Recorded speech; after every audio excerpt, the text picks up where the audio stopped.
Just take those old records off the shelf. I sit and listen to them by myself.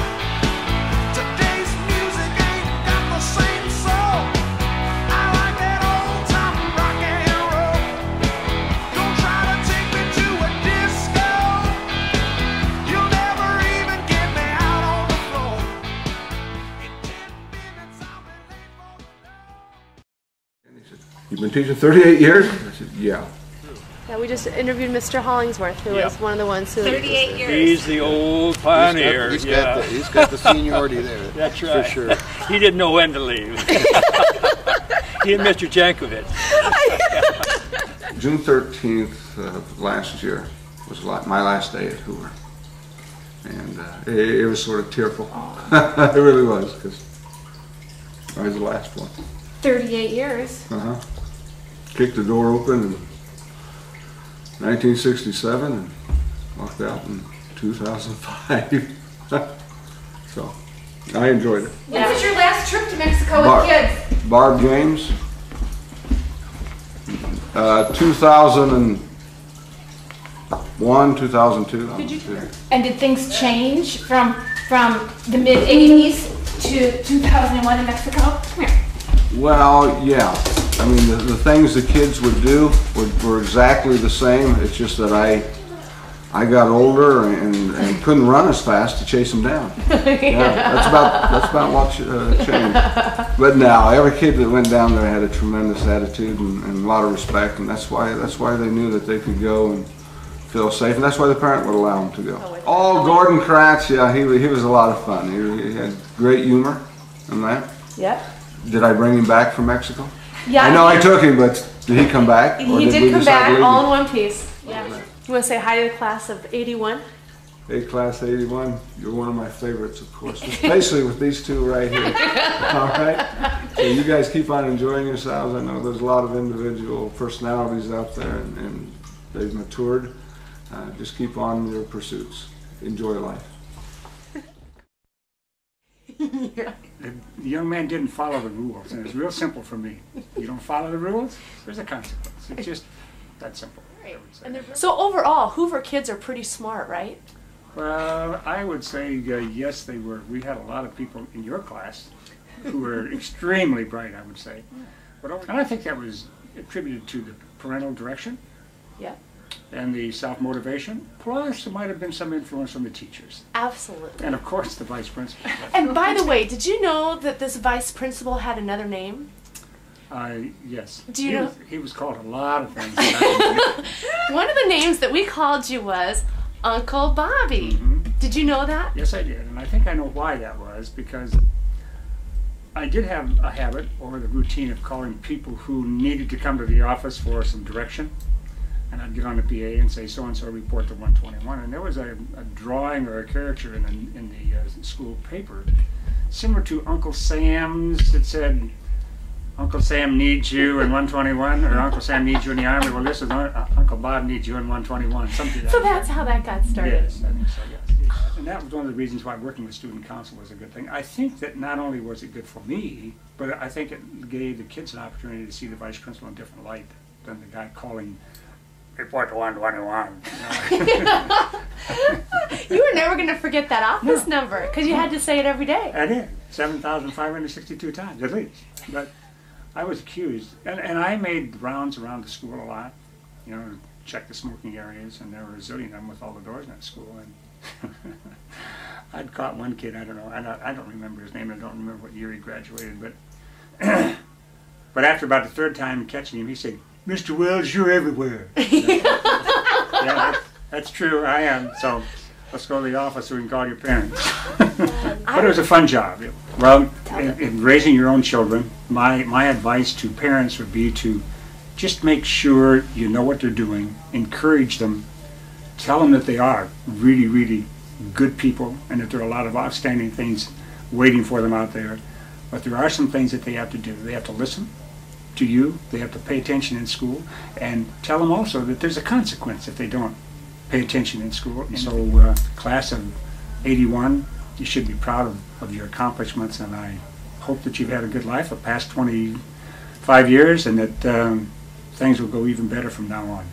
And if you haven't saved money, start doing so, because retirement is absolutely wonderful. It's really wonderful if you don't have to worry about how you're going to buy the groceries. So, Mr. Murphy, switching over to the teachers here. Okay. Go. Okay. So, when did you come to Hoover? I opened the building up in 1967. I was taught 2 years at Roosevelt and then came over here along with Senior Hollingsworth, and oh gosh, it was quite a crew here. Other than that, I've been here all that time and retired in 2001, I think it was now. So I've been out about 5 years, enjoying retirement. So we think that you might remember some students because you did a little research at home before you came. Actually, I do, and I would like to make a few comments if I could. My wife always asked me, why'd you bring this junk home? But I did dig a little through the files, and I have some class records here from, this would be from 1980, since most of you guys took chemistry your sophomore or your junior year, excuse me. I would like to make a few comments to a few of the students. Some of you may be at the attendance, and some of you may not. But Beth Schmallenberger, she was in 4th hour chemistry. Beth, you still have quiz 15 out, and that's a 20-point quiz, and you didn't take it. And I think the statute of limitations is running out on that, so you need to get to me if you want credit for that quiz. And I also got Kim down here, and my grade sheet shows that in chapter 10. This would be Kim Young? Kim Young, thank you. Yeah, Kim Young, you only did 1 out of a set of 4 problems that were turned in. And you know, that problem solving was always very important, Kim, and I was always a little disappointed in that. But I do see that at the University of Iowa was good too, and also I think the dental school at the University of Colorado. So maybe the fact that tooth fairy blessed your whole family with all the young seem to be in the dentist business, but I guess we can forgive that. And I noticed that under Paula Yost that I had bubbled in C, which I checked out. That's a cooperative conscientious worker, so we appreciate that. But also we had G checked on that, and that was showing improvement. And I think out there in California, she's a lawyer out there, so maybe that worked out to be the best thing for her. Okay, Bill Boatwright. Okay, the first semester you got a C, but the second semester you got an A. But maybe that C that first semester led to that law school and joining the law firm there. And of course we can't leave out Julie Jennings. Julie, Lab 20 quiz, that's still out. So we graduated a homeroom there, and they were a great bunch of kids. And I know Melanie Brown. I've talked to Melanie's dad, and he did agree that probably that was that homeroom guidance that she got for the 4 years at Hoover that made her the individual that she is. You guys were just a real bunch of fun. It really was an enjoyable time. And coming back from England, it was nice to get some kids that had a little good sense of humor and enjoyed things. And I know an awful lot probably went on in that classroom that I didn't observe, but all in all, it was a really great bunch of kids, so I enjoyed it. What would you like to say to the class of '81? Parting words, you know, say hi to them. What do you want to, words of wisdom?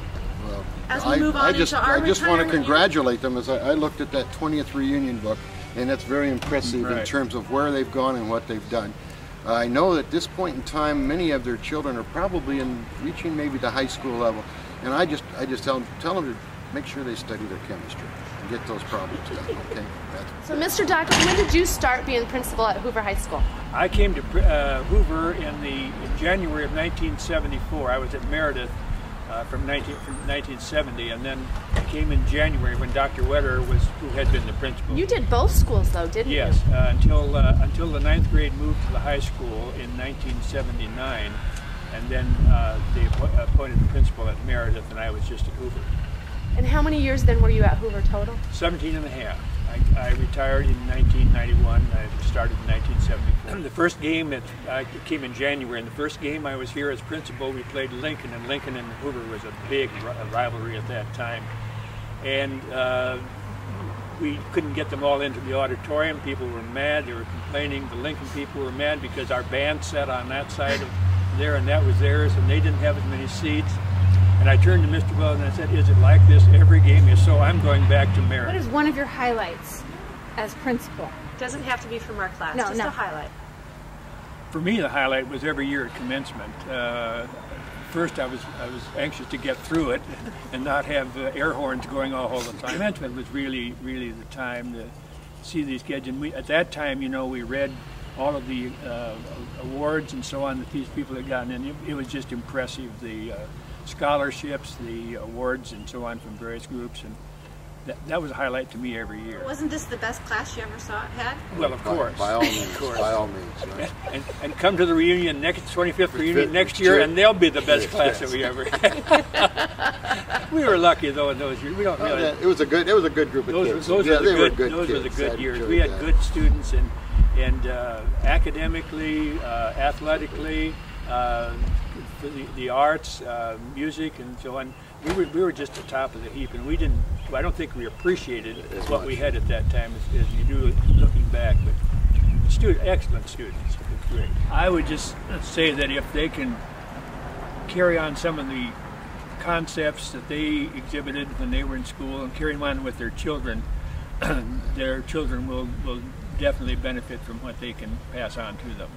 And realize that it's a whole different life than when you were in high school, and your children are going to meet a lot of different experiences that you've never experienced, but that's just part of the game of getting older and growing older, so you have to accept that. How about all that philosophical stuff?